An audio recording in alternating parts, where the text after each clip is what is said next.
नमस्कार बच्चों, आज हम लोग धरातल के रूप बदलने वाले कारक आंतरिक कारक के अंतर्गत जो है आकस्मिक बल जो टॉपिक है उसमें हम लोग ज्वालामुखी को पढ़ेंगे।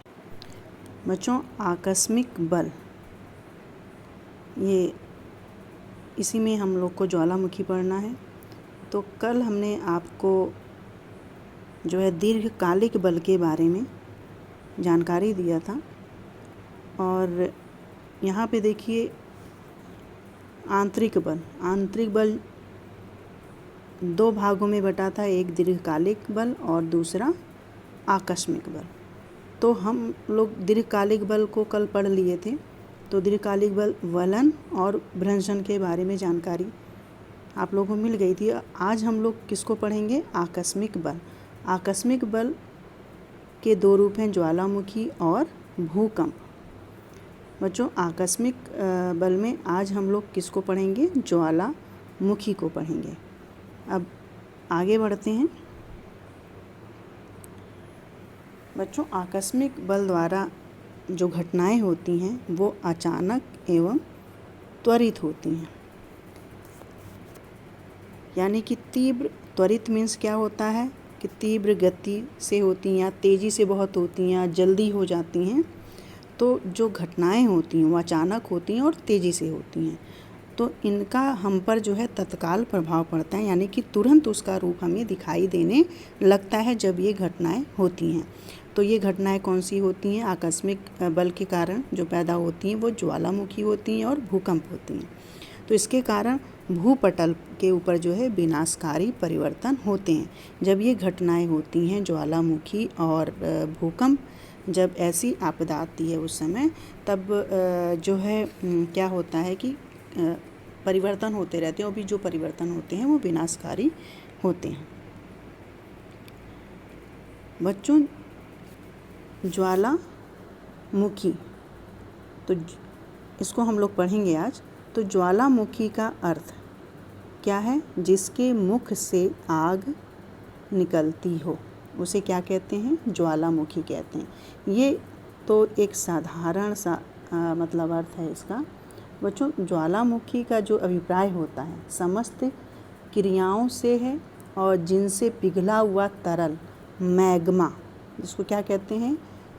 मैग्मा जो है पृथ्वी के भीतर धरातल को तोड़ते हुए जब बाहर निकलता है, ये यहाँ पे देखिए मैग्मा है, और जब ये पृथ्वी को तोड़ते हुए मतलब पृथ्वी के भीतर धरातल को तोड़ते हुए जब बाहर निकलता है तब उसे क्या कहते हैं? ज्वालामुखी कहते हैं।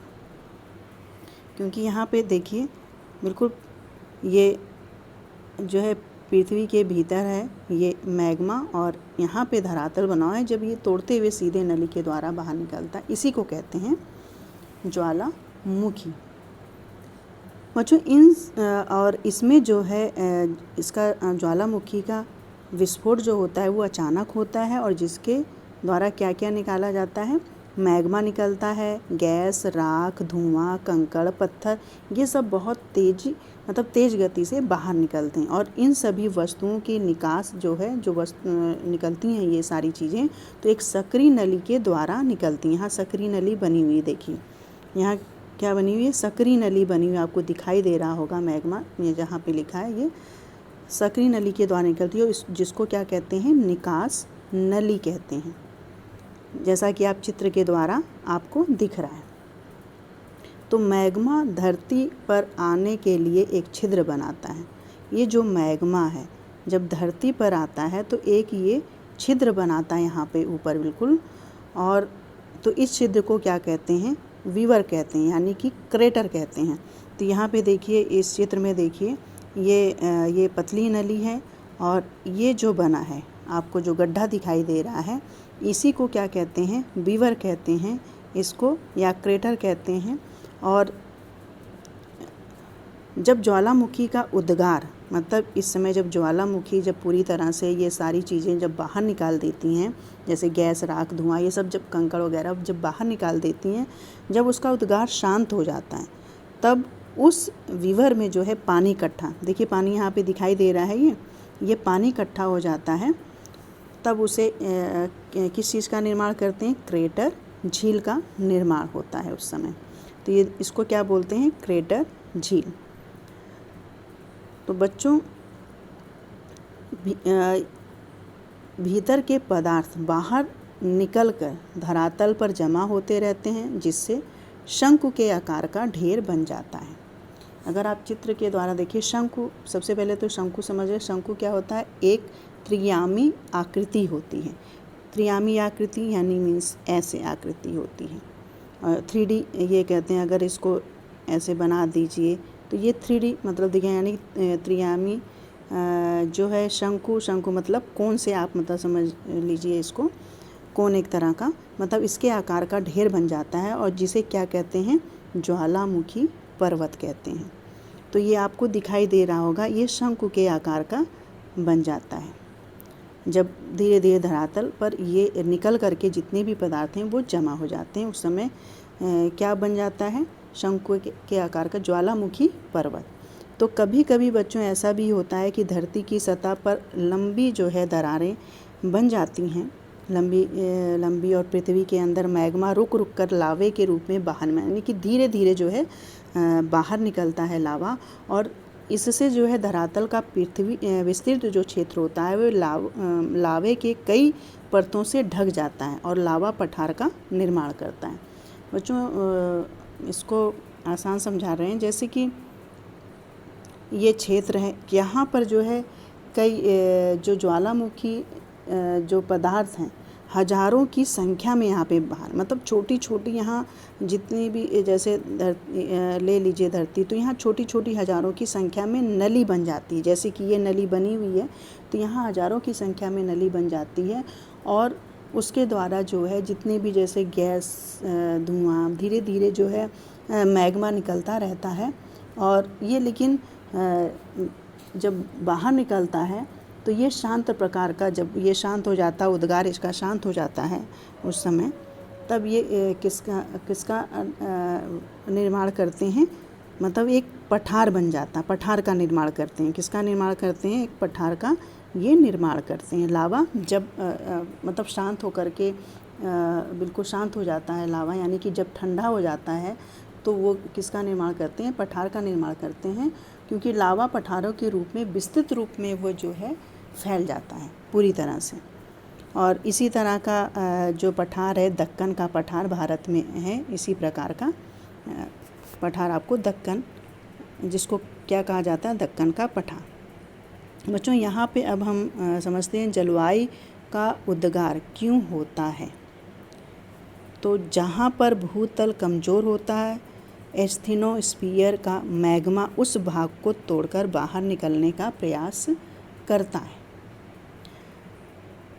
बच्चों यहाँ का ये, जैसे कि ये पृथ्वी जहाँ की ज़मीन जो है बहुत हल्की होती है, यानी कि वहाँ बहुत कठोर या बहुत भारी नहीं होती है, यानी कि चट्टान वहाँ की बहुत मजबूत नहीं होती है, तो वहीं से ये बाहर जो है निकलने का प्रयास करता है, और उसी भाग से मैग्मा निकलता है, और जो ज्वालामुखी के रूप में वो दिखाई देता है। कोई भी चीज़, यानी कमज़ोर धरती वहाँ पे कह लीजिए, वहाँ की ज़मीन बहुत कमज़ोर है और वहीं से वो बाहर निकलेगा। और यहाँ पे जो उदाहरण दिया गया, इसके लिए क्या उदाहरण है, यहाँ पर रोटी और कुकर में दाल का उदाहरण पकते समय दिखाया गया। यहाँ पे इसी चीज़ को समझाया गया है कि किस प्रकार मतलब ये मैग्मा जो है बाहर पृथ्वी से आता है ज़मीन पर। तो जैसे कि सभी के घर में रोटियां पकती हैं, सभी लोग रोटी खाते हैं, तो जब रोटी आप देखिए, जब रोटी को पकाया जाता है तावे पे, तो जो है फूलते फूलते, कभी जब रोटी को गैस पे फुलाइए तो फूलते फूलते बहुत ज़्यादा फूल जाती है। जब बहुत मतलब टाइट हो जाती है बिल्कुल, तो एक छिद्र जब बिल्कुल आंतरिक, जब उसको आकस्मिक बल मिलता है, आकस्मिक बल पढ़ना ना बच्चों, जब उसको आकस्मिक बल मिलता है तो वो एकाएक जो है फट जाती है, यानी कि छिद्र उसमें बन जाता है, उसमें से वाष्प जो है बाहर निकलने लगता है। तो कभी कभी तो रोटी का छिद्र इतना बड़ा हो जाता है कि दरार भी बन जाती है। आप देखिए घर में कोई दीदी या मम्मी अगर रोटी बना रही हों तो आप देखिए ऐसा मतलब उस समय हो जाता है जब रोटी बहुत ज़्यादा मतलब खिल जाती है फूल करके, तो इस तरह की मतलब आपको उस समय घटना दिखाई देगी कि फट जाती है रोटी। तो ऐसे ही ये समझाया गया है इसके द्वारा कि ऐसे ही ज्वालामुखी का रूप भी हमें दिखाई देता है। यानी कि जब पृथ्वी पर खूब ढेर सारी गैस जमा हो जाती है, जब बिल्कुल बिल्कुल पृथ्वी गर्म हो जाती है, तब उसको निकलने के लिए जगह चाहिए। तो ऐसे ही वो जहाँ पर धरती थोड़ी सी कमज़ोर दिखाई देती है वहाँ से वो लावा निकलने लगता है और वो ज्वालामुखी का रूप धारण कर लेता है। यही चीज़ रोटी के साथ भी है।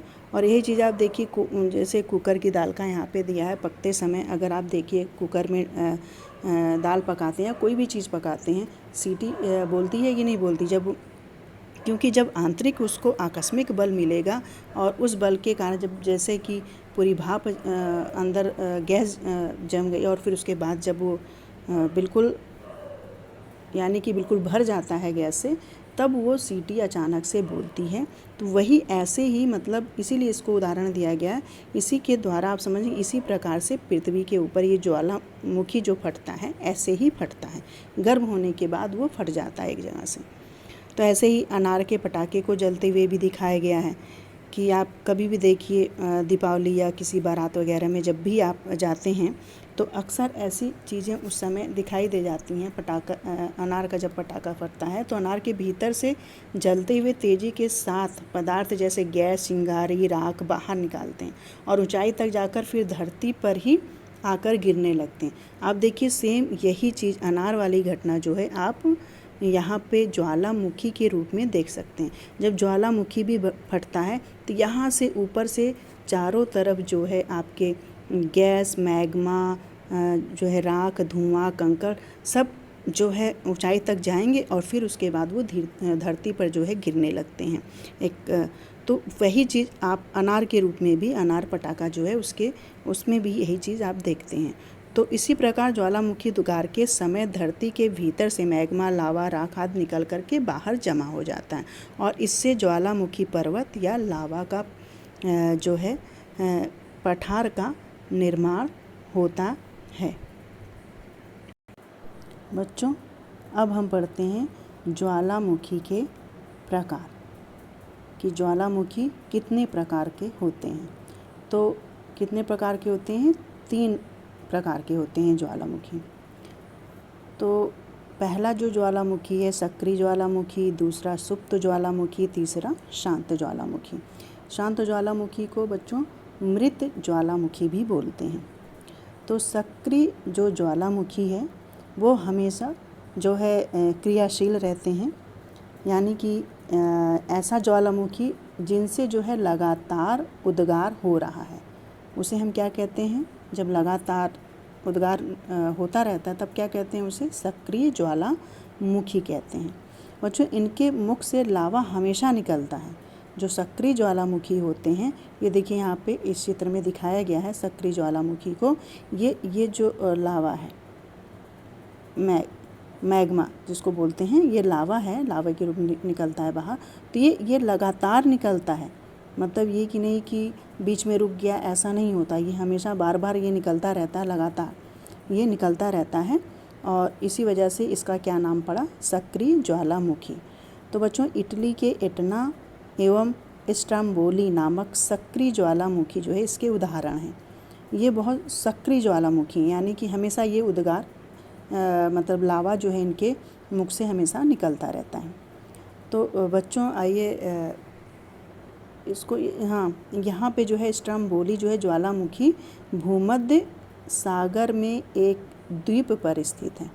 कहाँ स्थित है? भूमध्य सागर के एक द्वीप पर स्थित है और जिससे सदैव उद्गार होने से आसपास के क्षेत्र प्रकाशमान रहता है और इसी के कारण इस ज्वालामुखी को क्या कहा जाता है? भूमध्य सागर का प्रकाश स्तंभ कहा जाता है। और संसार का सबसे ऊंचा सक्रिय ज्वालामुखी दक्षिणी अमेरिका का जो है कोटापेप्सी है ये। तो बच्चों आइए इसको हम थोड़ा सा नक्शे के द्वारा समझ लें।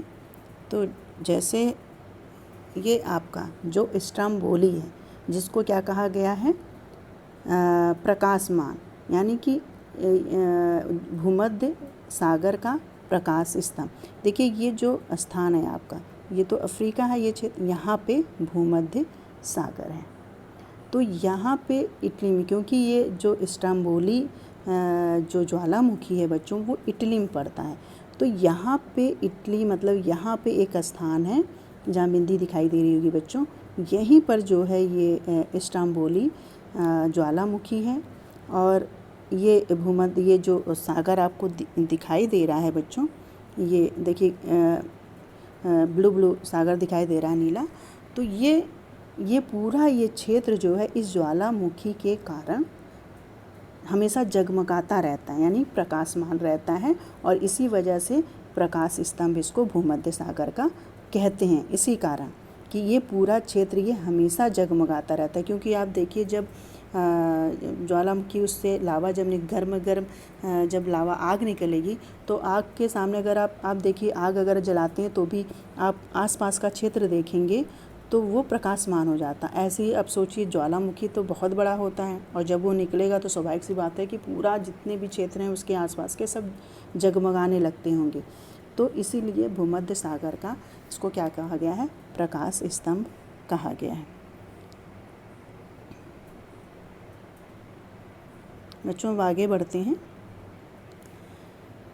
यहाँ पर अब दूसरा क्या है, सुप्त ज्वालामुखी। तो जब ज्वालामुखी का विस्फोट बहुत कम या कभी कभार होता है तो उसे क्या कहा जाता है, उस ज्वालामुखी को सुप्त ज्वालामुखी कहते हैं।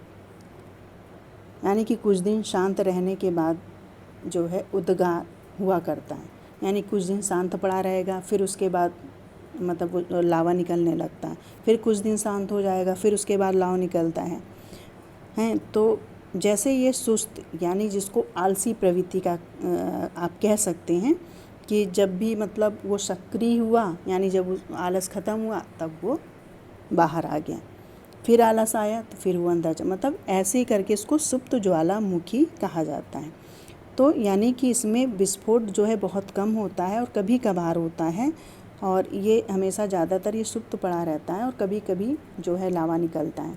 तो इस तरह का जो क्या कहते हैं ज्वालामुखी कहाँ पाया गया है, फिजियामा और इटली का विसुवियत सुप्त ज्वालामुखी के उदाहरण हैं।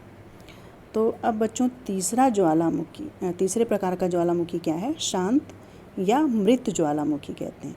तो इस प्रकार के जो ज्वालामुखी होते हैं वो कभी उद्गार हुआ था, मतलब इसको कहा गया है, किंतु अब जो है विस्फोट की संभावना, किंतु अब ज्वालामुखी विस्फोट की संभावना नहीं रहती।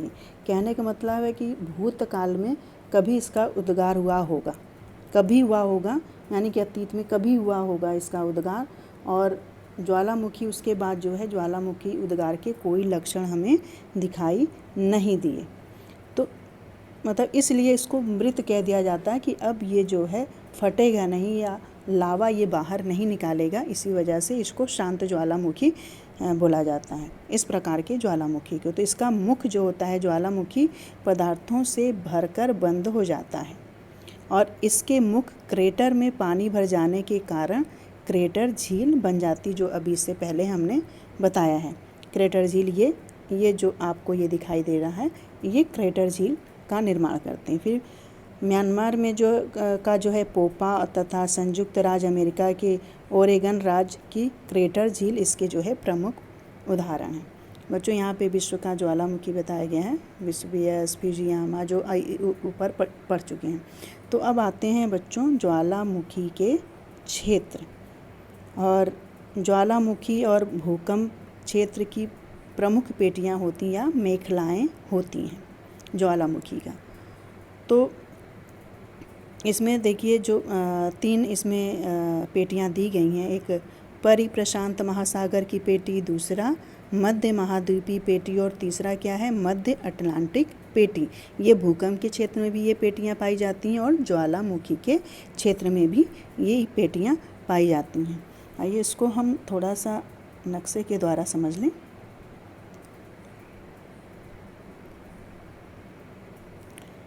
बच्चों यहाँ पे आप ये दिखाई दे रहा होगा, ये ज्वालामुखी क्षेत्र और भूकंप क्षेत्र दोनों का इसमें बना दिया गया है। और ज्वालामुखी देखिए थोड़ा रेड कलर का है, बिंदी बिंदी देखिए दिखाई दे रहा होगा रेड, ये जो रेड कलर के इधर बने हुए हैं। और ये आप जब किताब में देखेंगे अपनी किताब में, इसमें उतना स्पष्ट नहीं नज़र आ रहा है, बिंदी बिंदी सारी जगह बने हुए हैं। तो ये क्या है, यहाँ पे किनारे किनारे बिंदी बिंदी बना, तो ये ज्वालामुखी क्षेत्र है। और भूकंप क्षेत्र को किससे, ये पूरा जो क्या कहते हैं बैगनी कलर का जो कलर हुआ है वो भूकंप क्षेत्र इसको दर्शाया गया है। तो बच्चों यहाँ पे जो हम 3 पेटियाँ पढ़े हैं, प्रशांत महासागर पेटी, तो ये देखिए ये जो क्षेत्र है ये प्रशांत महासागर पेटी है। और यहाँ पर जो है आपका ये मध्य अटलांटिक पेटी इधर साइड में, ये इधर साइड में क्या है मध्य अटलांटिक पेटी है। और मध्य महाद्वीपीय पेटी कहाँ पे पड़ता है, इधर, ये महाद्वीपीय पेटी है। मतलब ये तीनों पेटियाँ हमने समझा दिया, ये प्रशांत पेटी है और ये मध्य महाद्वीपीय पेटी है और इधर अटलांटिक पेटी है। तो ये 3 तरह की मतलब मेखलाएँ हैं जहाँ पर हमें ज्वालामुखी और भूकंप क्षेत्र में दिखाई देते हैं, नक्शे के द्वारा भी ये दिखाई देते हैं। बच्चों देखिए यहाँ पे थोड़ा सा हम इसको और समझा दें कि देखिए जहाँ जो है मोड़दार पर्वत है, अधिकतर ज्वालामुखी क्षेत्र वहीं पाए जाते हैं। मोड़दार पर्वत देखिए जहाँ जहाँ पे जो पर्वत बने हैं, यहाँ पे देखिए यहाँ पर्वत बहुत बने हैं, यहाँ बने हैं और कई छोटे जो मतलब पर्वतों का निर्माण हुआ है। और फिर उसके बाद यहाँ बने, तो जहाँ जहाँ पर्वत मोड़दार बने हैं वहाँ पर जो है ज्वालामुखी क्षेत्र वहीं पाए जाते हैं अधिकतर। ये सारे मोड़दार पर्वत ये हैं। तो यहीं पे क्योंकि पृथ्वी की पपड़ी का एक भारी किनारा जब दूसरे हल्के किनारे के नीचे घुसकर पिघलता है तब मैग्मा बनकर ज्वालामुखी के रूप में बाहर आता है। यही तो हम अभी हमने आपको यही समझाया है कि जब मैग्मा बनता है तब वो ज्वालामुखी के रूप में बाहर, और जब भारी किनारे से वो हल्के किनारे पे आएगा तो स्वाभाविक सी बात है कि वहाँ पे मैग्मा तैयार होगा और ज्वालामुखी के रूप में वो बाहर आएगा। तो बच्चों ज्वालामुखी तथा भूकंप यहाँ पे मतलब एक ही क्षेत्र में पाए जाते हैं। जहाँ ज्वालामुखी होता है वहाँ भूकंप क्षेत्र भी पाया जाता है।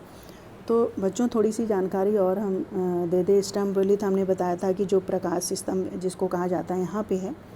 और ये जो आपको ये क्षेत्र ये जो दिखाई दे रहा है ये पूरा ज्वालामुखी क्षेत्र है बच्चों। ये गोलाई से बिल्कुल बना, जिसको रिंग ऑफ फायर कहते हैं, यानी कि अग्निवलय या आग का घेरा कहते हैं। ये देखिए पूरा आपको ये दिखाई समझ में आ रहा होगा चित्र में, ये आग का घेरा, ये पूरा देखिए यहाँ से घेर करके बिल्कुल, तो इसको क्या बोलते हैं, अग्निवलय बोलते हैं या आग का घेरा इसको कह लीजिए या रिंग ऑफ फायर कह लीजिए।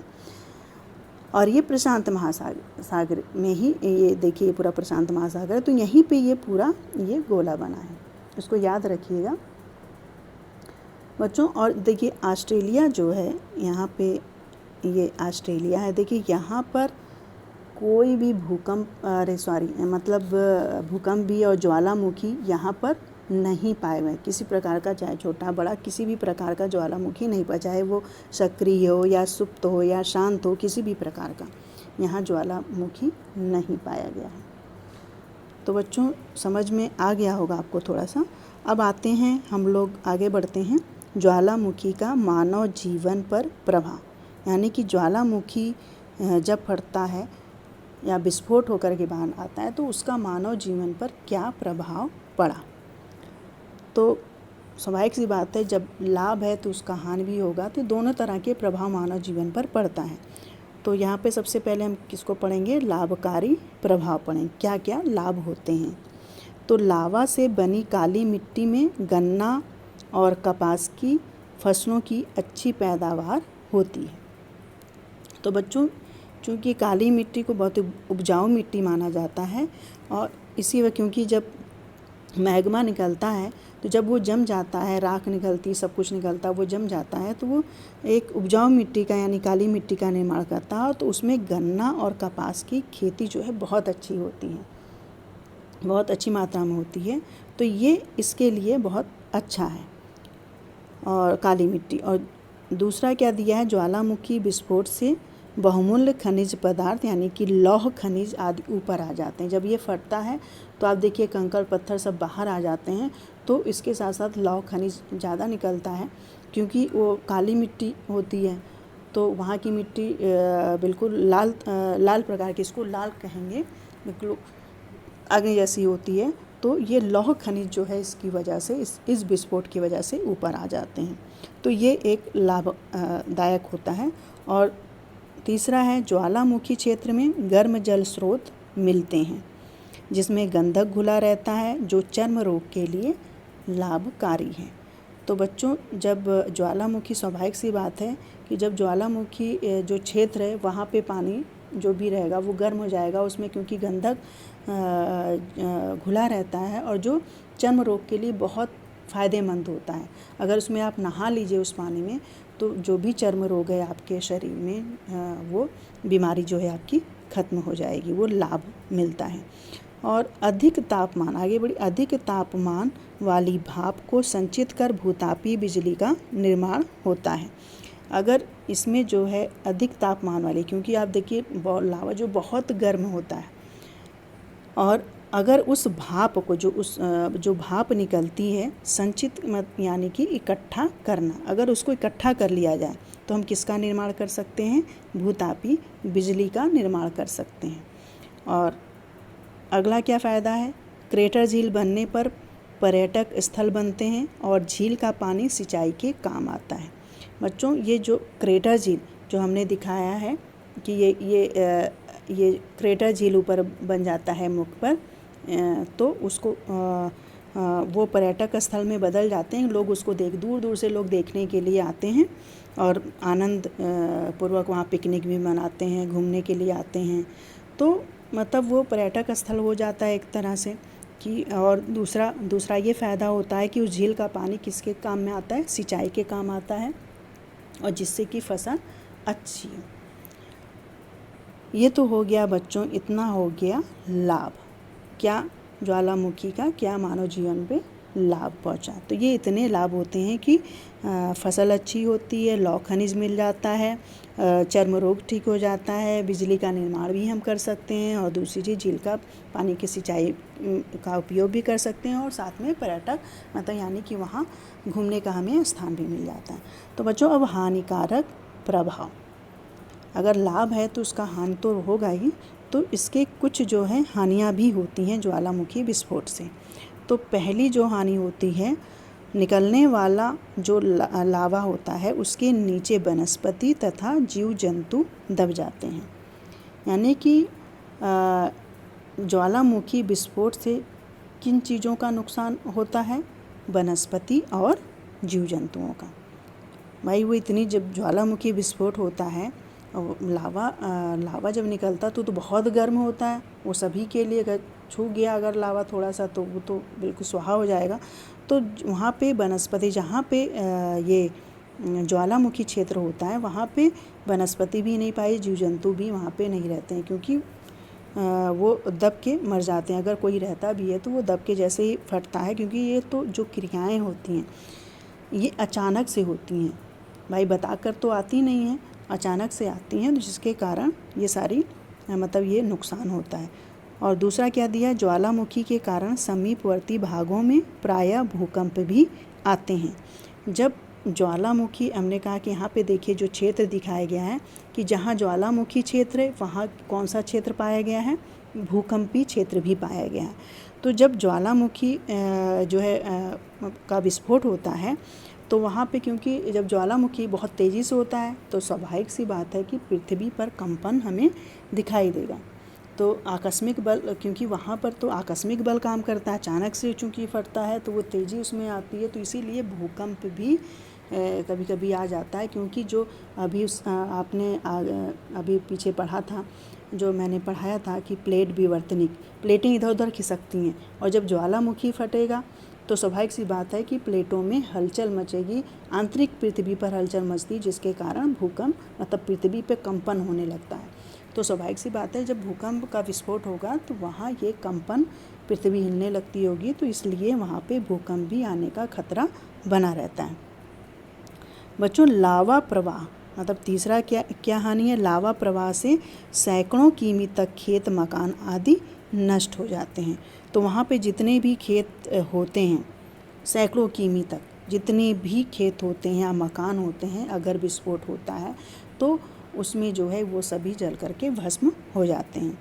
और अगला क्या नुकसान है? समुद्र में ज्वालामुखी विस्फोट से जल उबलने लगता है, जिसे क्या कहते हैं? बर्ड वानल कहा जाता है, और इसके फलस्वरूप समुद्री जीव जैसे कि मछलियाँ मर जाती हैं।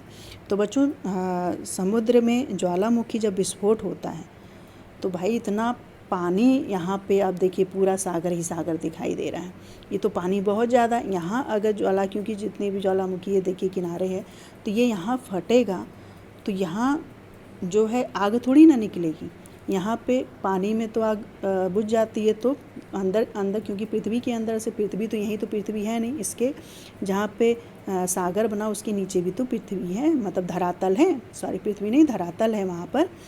तो ये जब यहाँ पे स्थल है तो इसके नीचे भी सागर के नीचे भी जो है धरातल बना हुआ, जब वहाँ से जो है विस्फोट होता है ज्वालामुखी का, तो वो जो है आग तो निकलेगी नहीं। जब वो आग निकलती है तो वहाँ का पानी, चूँकि लावा इतना गर्म होता है, वो चारों तरफ अंदर अंदर फैल जाता है और वहीं पर वो जल उबलने लगता है, यानी कि पानी वहाँ का बहुत गर्म हो जाता है और बहुत गर्म से वो जल बिल्कुल उबलता हुआ, बिल्कुल जैसे पानी उबलता है उस तरह से समुद्र का जल जो है वहाँ पे उबलने लगता है। तो जिसको क्या कहते हैं? बर्ड वानल कहा जाता है। इसके फलस्वरूप समुद्री, जब भाई वहाँ का पानी गर्म हो जाएगा, बिल्कुल खौलने लगेगा पानी, तो स्वाभाविक सी बात है कि जितने भी वहाँ पे समुद्री जीव हैं वो सब मर जाएंगे जल करके। और अगला क्या है? ज्वालामुखी उद्गार। ये लास्ट है आपका। ज्वालामुखी उद्गार के समय कई जहरीले गैस निकलती है जो वायुमंडल को प्रदूषित करती है।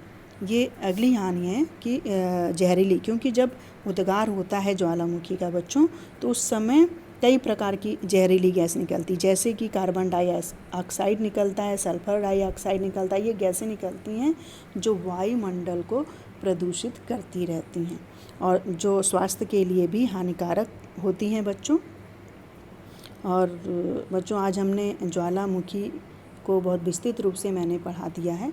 आगे हम भूकंप टॉपिक को लेंगे। आज बस इतना ही।